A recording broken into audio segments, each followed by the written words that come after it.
One of the issues that came up was because the parade was organised, it was me and two other women, and the two other women were heterosexual. So that was the big debate about heterosexual people organising something that was for gay people.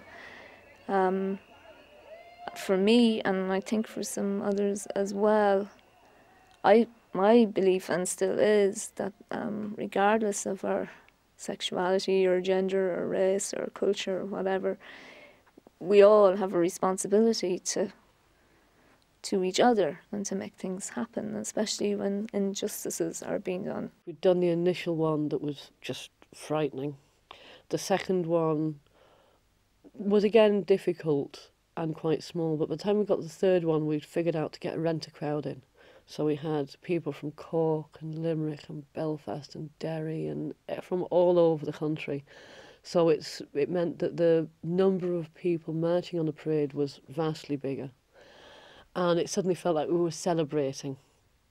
And we weren't a tiny minority group, you know, that we were a force to be proud of.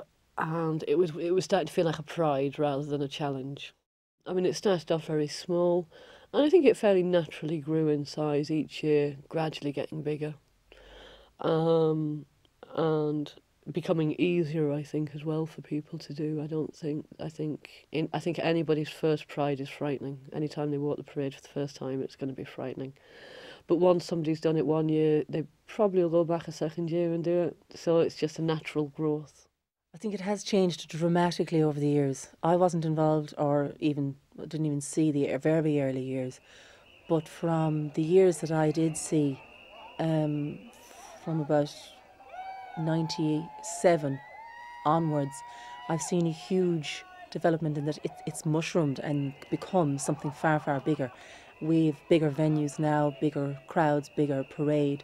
Larger amount of people come from not just all of Ireland but around the world to come and join in the parade and the festivities. And it has become quite a big festival. Once the summer comes around, all anybody ever talks about is Pride. It marks our summer like Big Brother marks other people's. Pride is one of those things where people will make an effort to attend, so that people can, see. It's a gesture of solidarity as well. I think it was around, I suppose it'd be 96, 97, probably my first one. I wasn't living here at the time. And a group of friends decided we'd come up. Now, I never heard of Pride or what it was about. To me, it was just a weekend away. So when I came up, I was just shocked at the amount of gay people that were around. As I said, there was like 4 or 5 in our group at home. It's like, see, more than that. It's like, oh my God, there's so many gay people.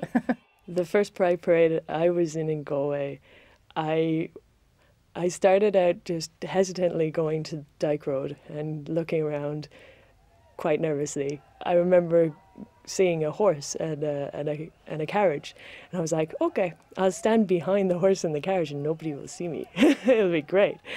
And then, because of all the whistles and the bells and the waving of flags and cheering, the horse got spooked and couldn't go at the beginning of the parade anymore. So suddenly my safety net was gone and I was right smack bang in the front of the parade on my second weekend in Galway going, ah!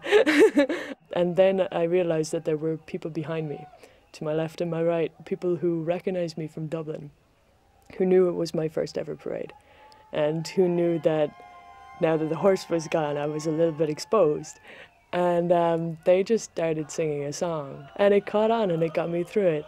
And last week I met one of those Dubliners out, and I was like, you really helped me, because if I hadn't marched in that parade, I probably wouldn't have decided to be an outspoken person in the community in Galway, because I would have been terrified. The first parade I went on, as I said, I wasn't sure. Even at that stage, I wasn't even sure if I was gay or not, or if I wanted to come out or not, and fully.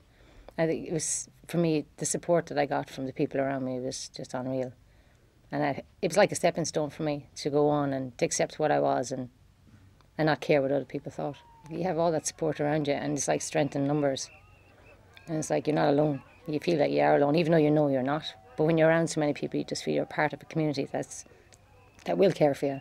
and we'll look out for you, and you can talk about whatever problems you're having at that stage. So yeah, it's a great idea for anyone wanting to come out, not necessarily to walk in the parade, but to see the people are there, and there is support there, and that people are not afraid to stand up for themselves. And yeah, I'm here, except I'm part of your community.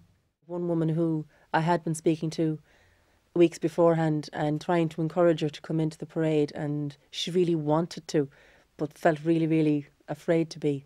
And then about 200 or 300 yards just before the end, all of a sudden she appeared on my side and go, "I'm in it, I'm here, I did it, I'm in, you know." And it was just so amazing, that kind of yippee and relief and excitement and nervousness about being in it. And everybody is so exhausted afterwards because the energy you use going through it, and it's just something else.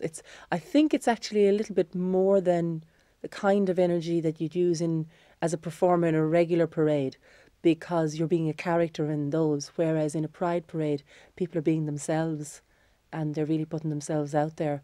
And for some, they can feel like they're putting themselves in a very vulnerable position. And you can pick up on that and feel it from some people, and then the total sheer exuberance and pride from other people. But together, collectively, it's quite an amazing energy that leaves us all quite exhausted at the end of it all. It's on the one-to-one level that you really find where homophobia is still there in society. People think they're comfortable, maybe that you have a relationship with the woman, but even when it comes to mentioning things like pride and all the rest of it, people really are still uninformed. I remember we were walking down the street, and a group of two people passed us by, two young guys, and they called out queers, and we called back unoriginal homophobes.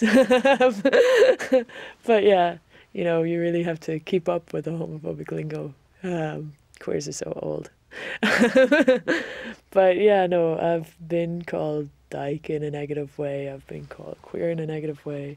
Those are the most common terms. There would have been a lot of homophobia around Galway, and probably still is a little bit, but to give an idea of what it was like, in 93, a group called Pluto in NUIG were organising for the lesbian and gay communities to participate in the St. Patrick's Day parade, which was really exciting because we hadn't done anything like this before. So lots of people were interested in getting involved, and it was all being organised. And about a week before the parade was to take part, a newspaper had printed this horrible article describing lesbian and gay people in horrible ways, calling on the organisers of the St. Patrick's Day parade to stop us from participating in the parade, saying that lesbian and gay people had no part in or had nothing to offer Irish society, saying all kinds of stuff I wouldn't even mention, and saying that if the organisers of the St. Patrick's Day parade didn't have the courage to stop us from participating in the St. Patrick's Day parade, calling on all decent Christians to stop us. There is a kind of an undercurrent out there that homophobia is just the norm, or at least non-tolerance of LGBT people unless they're on TV or far away from you, or not members of your family, or not members of your circle of friends. You know, I think that that kind of thinking is tolerated a lot, and it's there under the surface in a primarily Catholic country. Majority of people of Galway are lovely people, fantastic, artistic and diverse and very accepting. But you always get those undesirable people